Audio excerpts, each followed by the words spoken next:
नमस्कार, मैं हूं नीलू। तो सीरिया में जिस तरह के हालात बन रहे हैं, अब इसको लेकर बहुत सारी बातें सामने आ रही हैं। अगर इजराइल की बात की जाए तो कहा जा रहा है कि बहुत जल्द इजराइल जो है वो ईरान पर बड़े हमले की तैयारी में है। और खबर ये भी आ रही है कि ट्रंप जैसे ही शपथ लेंगे वैसे ही ईरान पर कोई बड़ी कार्रवाई हो सकती है। और ऐसा हम इसलिए कह रहे हैं कि अमेरिकी अखबार में इस तरह की बहुत चर्चा है, सोशल मीडिया में इसके पीछे को लेकर, बातों को लेकर बहुत सारी चर्चा है। क्या है इसके पीछे की वजह, बातचीत करने के लिए मयंक मेरे साथ जुड़े हुए हैं। मयंक, बहुत सारी चर्चाएं इस वक्त प्रबल हैं, खास तौर पर सीरिया में जिस तरह से इस वक्त स्थिति बहुत अच्छी नहीं है। अब कहा जा रहा है कि इजराइल जो है ईरान पर बड़े हमले की तैयारी में है।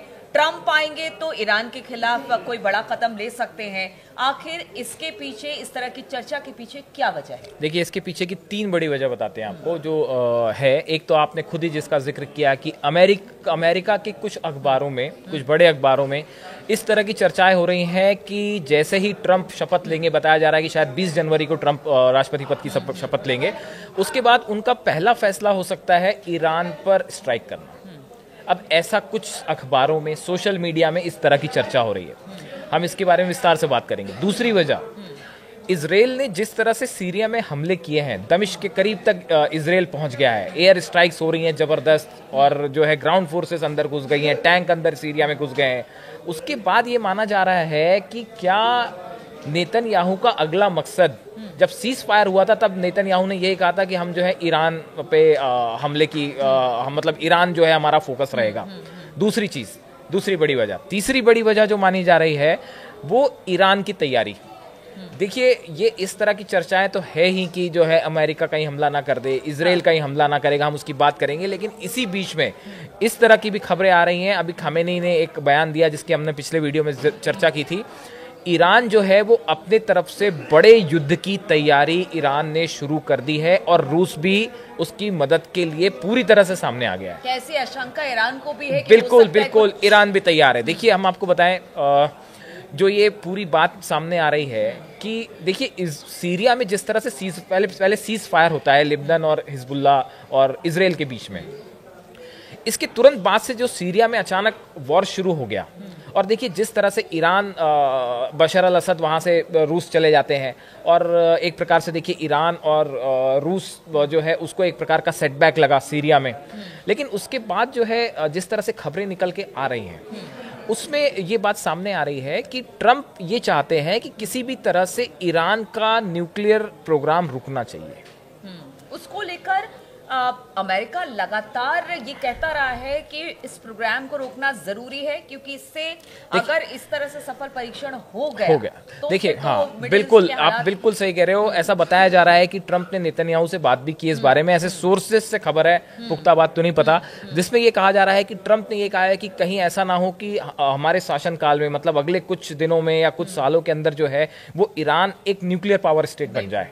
और ऐसा करने से रोकना बड़ा मकसद है इजराइल का भी और अमेरिका भी। देखिए, अब तक लाख कोशिश के बाद भी अमेरिका और इजराइल जो है वो ईरान का न्यूक्लियर प्रोग्राम नहीं रोक पाए, इसमें कोई शक नहीं है। और दूसरी बात जो है, अमेरिका और इजराइल दोनों को ये चिंता सता रही है कि अगर जिस तरह से एनरिच्ड यूरेनियम ईरान के पास जमा हो रहा है, इससे बड़े परमाणु हथियार बनाने की क्षमता अगर ईरान के पास आ जाती है, या हो सकता है आ भी गई हो, इसको लेके भी बड़ी चर्चाएं हैं, तो उसके बाद जो है ईरान से युद्ध करना, उसको हराना या उस पर दबाव डालना, और पुतिन साथ में खड़े हैं, ये बहुत मुश्किल हो जाएगा।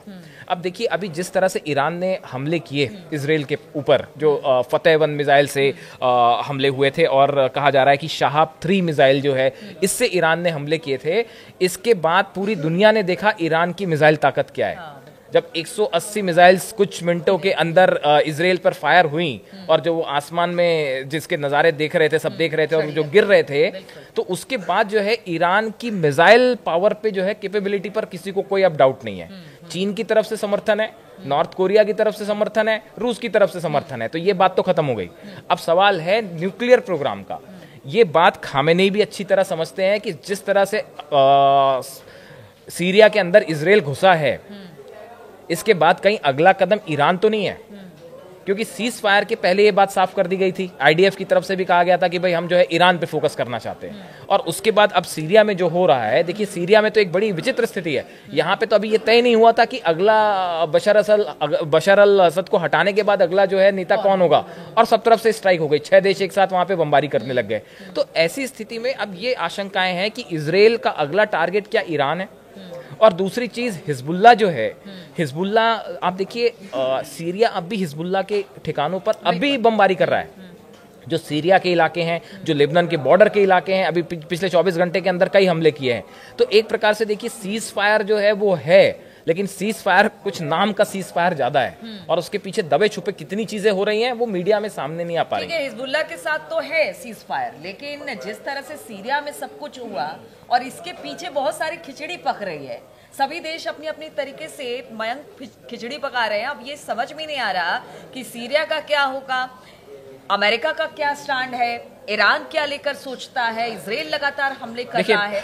स्थिति मतलब कहीं सीरिया से भी सीरिया confusion है, वो सीरिया देखिए सीरिया की आज जो हालात हैं सीरिया में, वो एक बड़े गृह युद्ध की तरफ आगे बढ़ गया है, या ये कहें कि गृह युद्ध वहाँ शुरू भी हो गया है। वहाँ पे 5-6 मिलिशिया ग्रुप हैं जो आपस में बुरी तरह से लड़ रहे हैं। एक को जो है एसडीएफ को जो है वो अमेरिका सपोर्ट कर रहा है, एसटीएस और एसएनए को जो है वो तुर्की सपोर्ट कर रहा है।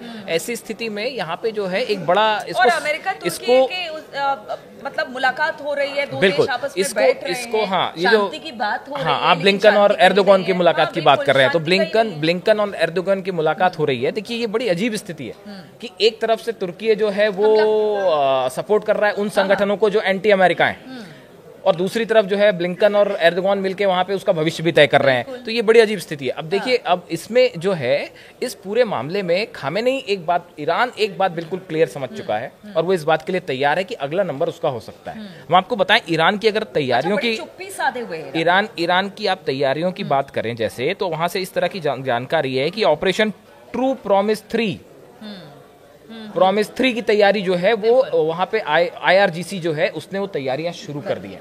देखिए अंडरग्राउंड बंकर्स और शेल्टर्स इनको बिल्कुल अलर्ट मोड पे रख दिया गया है कि अगर इजराइल का हमला होता है या अमेरिका का हमला होता है, अगर बैलिस्टिक मिसाइल्स फायर होती हैं, तो कैसे अंडरग्राउंड बंकर्स पे शेल्टर्स में कैसे छिपना है, कैसे वहां पे लोगों को ले जाना है, कैसे बड़े नेताओं को ले जाना है, इसकी तैयारी ऑलरेडी हो गई है। देखिए कहा जा रहा है कि देश की ईरान की पहली डिफेंसिव टनल जो है वो बन के तैयार हो गई है, और वो सिटी सेंटर को सीधा इमाम खुमैनी हॉस्पिटल से जोड़ेगी, ताकि अगर कहीं बड़े स्ट्राइक होता है तो जो घायल होते हैं उनको अंडरग्राउंड टनल से ले जाया जाए।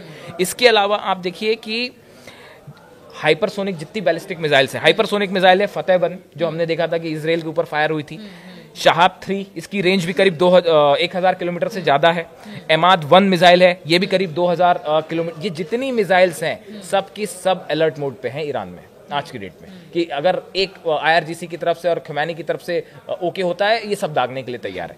अब देखिए दूसरी तरफ जहां तक ईरान के परमाणु कार्यक्रम का सवाल है, देखिए ईरान ने ऐसा लगता है कि पिछले कुछ दिनों के अंदर इसको रोकना तो छोड़िए, इसको और तेज कर दिया है। ये जब से लेबनान और इजराइल का वॉर शुरू हुआ था, 1 साल हो गया करीब इसको, तो हमास के साथ जो अटैक हुआ था, हमास ने जो अटैक हुआ था इजराइल पे, उसके बाद से 1 साल बीत गया। ये पिछले 1 साल में ईरान ने इस कार्यक्रम को तेजी से आगे बढ़ाया है, यूरेनियम के फॉर्म में भी तेजी से आगे बढ़ाया है। दूसरा उसे रूस की तरफ से भी लगातार समर्थन मिल रहा है। आप देखिए चाहे F-35 और शायद यही वजह है मयंक, इंटरनेशनल प्रतिबंध की बात लगातार होती रही है ईरान को लेकर, लेकिन इसके बावजूद वो रुका नहीं है। यानी कहीं ना कहीं बैकअप बहुत तगड़ा है रूस का उससे। लेकिन एक जो बड़ी इंटरेस्टिंग चीज निकल के सामने आ रही है वो ये कि जो ट्रंप चाहते हैं, ये बहुत ही दिलचस्प है, रोचक है ये। ट्रंप ये चाहते हैं कि ईरान का न्यूक्लियर प्रोग्राम रुक जाए। अब इसके लिए या तो समझौता हो जाए या हमला करना पड़ जाए, लेकिन हमला करने की स्थिति में वो ये नहीं चाहते कि अमेरिका की फोर्सेस ईरान भेज दी जाए। वो चाहते हैं कि ईरान के न्यूक्लियर प्रोग्राम ट्रंप को अमेरिका को न्यूक्लियर प्रोग्राम का हल चाहिए ईरान के, लेकिन वो अपनी फोर्सेस नहीं फंसाना चाहता। ये बड़ी इंटरेस्टिंग बात है। देखिए जो इराक में हुआ, जो अफगानिस्तान में हुआ, उसके बाद अमेरिका जो है वो ये बात समझ चुका है कि दूसरे देशों में सैनिक उतारना जो है वो बड़ा खतरनाक होता है। उसके बड़े परिणाम भुगतने पड़ते हैं। इसके लिए ट्रंप को वोट भी मिले हैं, क्योंकि वोट भी मिलेंगे, उन्होंने कहा था हम शांति कर देंगे, शांति ले आएंगे। तो इसलिए ट्रंप ये चाहते हैं कि हम ईरान का न्यूक्लियर प्रोग्राम तो रुक जाए, लेकिन जो अपनी फोर्सेस ना उतारनी पड़े। तो अब हो सकता है कि इजराइल के थ्रू कुछ किया जाए। क्या इजराइल उसके न्यूक्लियर ठिकानों पर हमला करने को तैयार होगा? लेकिन अगर ऐसा कुछ हुआ भी, अगर पहले तो समझौते की कोशिश होगी, बनाने की कोशिश होगी। अगर खामेनी ईरान तैयार हो जाते हैं, हो सकता है कि रूस, पुतिन और ट्रंप के बीच की कुछ दोस्ती जिसकी चर्चाएं हैं वो काम कर जाएं और खमेनी अपने इस प्रोग्राम के लिए रुक जाएं। लेकिन जो हालात पिछले 1.5-2 साल में रहे हैं इजराइल और ईरान के बीच में, उसके बाद एक दूसरे पे विश्वास करना तो बड़ी दूर की बात है। तो ईरान का न्यूक्लियर प्रोग्राम समझौते से रुकेगा, ये तो ना ट्रंप को बात हजम होने वाली है और ना ये नेतन्याहू को। तो चलिए देखिए, समझौते से क्या ईरान का परमाणु प्रोग्राम रुकेगा या फिर बड़े हमले की तैयारी में इजराइल और अमेरिका ईरान पर है। ईरान भी पूरी तरह से चाक चौबंद व्यवस्था अपने देश में किए हुए कि अगर हमला होता है तो उनकी तरफ से भी उसका जवाब दिया जाएगा। तैयारी देश में कर ली गई है ईरान में, और इसके लिए अब पूरी तरह से सभी देश बिल्कुल कहते हैं कि अपने अपने तरीके से तैयारी कर चुके हैं। अब ये तैयारी या समझौता या फिर युद्ध क्या होता है, इस खबर पर लगातार हमारी नजर बनी रहेगी। आप बने रहिए हमारे साथ।